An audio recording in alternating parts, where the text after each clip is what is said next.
Vullneti shtetor ka folur qartë, ka ndarë role dhe përgjegjësi, dhe ky vullnet e ka vendosur lidhjen demokratike të Kosovës në opozitë. Ne e pranojmë këtë rol pa hezitim dhe pa justifikime, sepse respekti për votën është themeli i çdo demokracie serioze. Por opozita, në kuptimin më të thellë të fjalës, nuk është mungesë e përgjegjësisë, e aq më pak dorëzim. Ajo është gjendje e bindjes kur numrat nuk e mosin drejtën dhe kur shumica nuk e zëvendëson arsyeën. Sepse ka momente kur e vërteta qëndron pakic dhe megjithatë mbetet e drejtë gjithherë. Jo për shkak të zërit që ka sot, por për shkak të kohës që e vërteton atë nesër.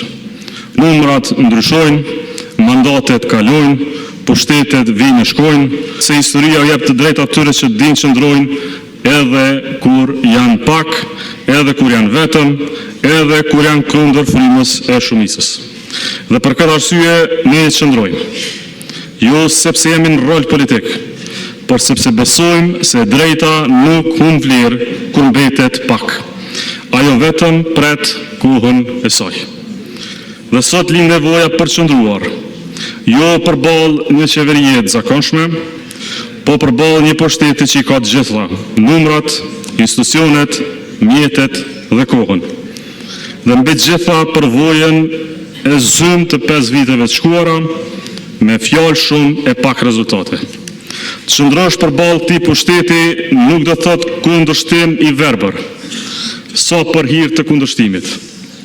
Do të thotë mbrojtje e shtetit nga tundimi i pushtetit por mos të pasur kufi. Duhet të jemi të pa kompromis me kapjen e shtetit, me çdo përpjekje për të nënshtruar institucionin shtetor ndaj një partie politike. Duhet të jemi të pa kompromis, në veçanti me orientimin ndërkombëtar të Republikës Kosovës, sepse ky shtet nuk e ka luksin e paqartësive strategjike.